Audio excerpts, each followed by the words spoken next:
Can you believe it? August is here, and that means something pretty special is around the corner. Office Optimism's anniversary. On August 20th, 2025, I published the very first episode of Office Optimism. And when I look back at that first episode and compare it to where we are now, wow.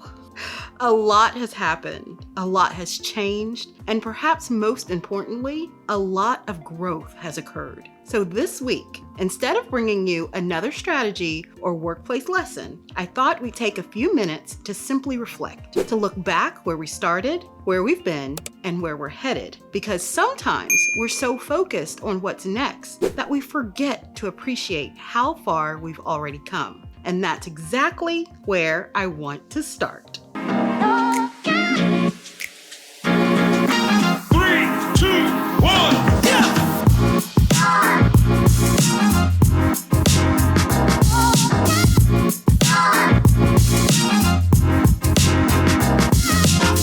Where we started. Our very first episode was called Start Strong, Tips to Overcome Procrastination. And I think it's kind of fitting that this is where Office Optimism began, because before there could be a podcast, there had to be a decision to start. I didn't know exactly what this would become. I didn't know how many people would listen or which topics would resonate. And I didn't have the whole roadmap, but I knew that there was something that I wanted to create. A space where we could talk honestly about work without losing our optimism. And that first episode taught me something that I'll probably carry with me forever. You don't have to know exactly where something is going to end up taking the first step. Sometimes you just have to start. Then we started talking about the hard stuff. A few episodes later came, turn tense talks into growth opportunities. And this is where the conversation began to expand, because workplace well-being isn't simply about having a good day at work. Sometimes it's about navigating the difficult conversation, that misunderstanding, the conflict, the moment when two people see the same situation completely different. We talked about communication, perspective, emotional intelligence, and the possibility that even difficult conversations can become opportunities for growth. And I think that was an important evolution for Office Optimism. We weren't just talking about how to make work feel better. We were talking about how we show up when work doesn't feel good. Then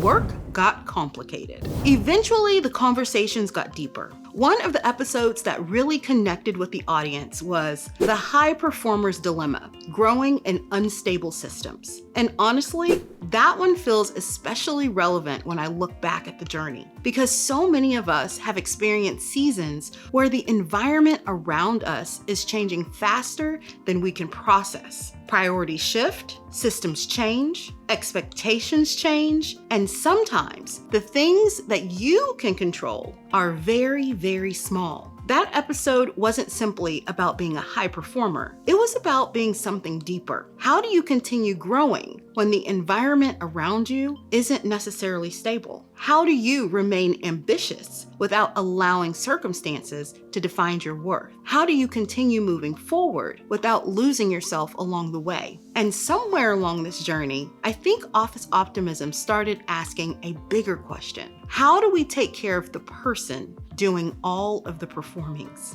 Then came boundaries. This brings us to another episode that resonated strongly, the guilt of setting boundaries. And I love that this became one of our top performing episodes because apparently a lot of us needed that conversation. We talked about how difficult it can be to say no, how setting a boundary can sometimes feel like you're disappointing someone, how high performers can convince themselves that being dependable means being endlessly available. But boundaries aren't about caring less. They're about creating the conditions that allow us to continue caring without losing ourselves in the process. And that was another shift in the Office Optimism conversation. We weren't just asking, how can I perform better? We started asking, how can I live and work in a way that is sustainable? That's a different question, and I think it's a very important one. Then we arrived at one of the most meaningful conversations that we've had so far. Stop auditioning for your own life. This one feels like a marker of how much the conversation has evolved. Because at some point, the question stopped being, how can I prove myself? And it became, what would happen if I trusted that I already belong? What if you didn't have to constantly prove that you're capable? What if you didn't have to earn your right to take up space? What if growth wasn't about becoming worthy, but about becoming more fully yourself? That conversation feels very different from where we started, and that is growth. Sometimes you don't notice it while it's happening, but you notice it when you look back. What 1 year has taught me. So what have I learned through this first year of Office Optimism? I've learned that growth doesn't always look dramatic. Sometimes growth looks like consistency, showing up, trying again, learning something new, or having a conversation that you weren't sure that you were ready to have. I've learned that you don't need to have everything figured out before you begin. Because if I had waited until I knew exactly what Office Optimism was going to become, I probably would have never started. And I've learned that the thing that you're building may become bigger than the thing that you originally imagined. When I started Office Optimism, I thought I was creating a podcast. But somewhere along the way, I realized that I was creating a conversation